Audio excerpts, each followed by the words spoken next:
With this, we call this étendue, this angle and area. And with this étendue, we're able to get higher efficiency at a slower optical speed. Okay, and higher efficiency. You know, my mother used to make me clean my plate. Wasting food was not a good thing, right?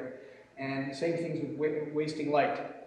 Throwing away light that is usable is a crime, and it's costly.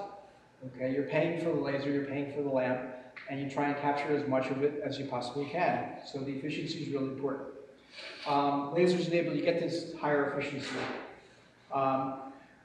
A common projector today with a xenon lamp is around 9% efficient, the best of them, between 5 and 9%. We're over 30 and expect to be around 40% efficient with the laser by the time we're commercialized. Better contrast, the current systems are around 2,000 to 1, slightly better than 2,000 to 1. We have demonstrated 20,000 to 1 contrast. You're going to see 10,000 to 1 contrast today. The reason was that we had to switch an optical coating in the system and haven't been able to get the new coating. But I think by the time it's commercialized, it will certainly, there's no reason for it not to be 20,000 to 1, which is absolutely stunning to see the difference between the contrast ratios. And no one's been able to do that in high brightness projectors before because of this F number issue. Okay, and with lasers you're able to do that.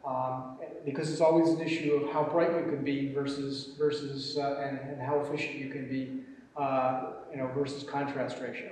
So we could have certainly gotten you, a 100 lumen xenon system, with 20,000 to 1 contrast, but that's not very practical to use. In this case, it's not a problem. You can get 20,000 to 1, 10,000 to 1, 20,000 to 1, and have your efficiency.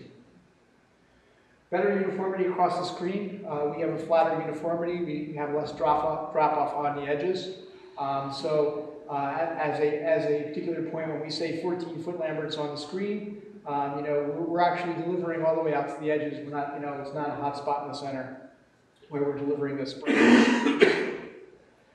Less costly, more efficient 3D switching. So we have 3D built in from the start, and I'll talk more about that. Built in from the start, so it's not these add-ons. And by building it in from the start, we're able to take the cost out and some of the problems out, and you'll see that. And lower cost optics.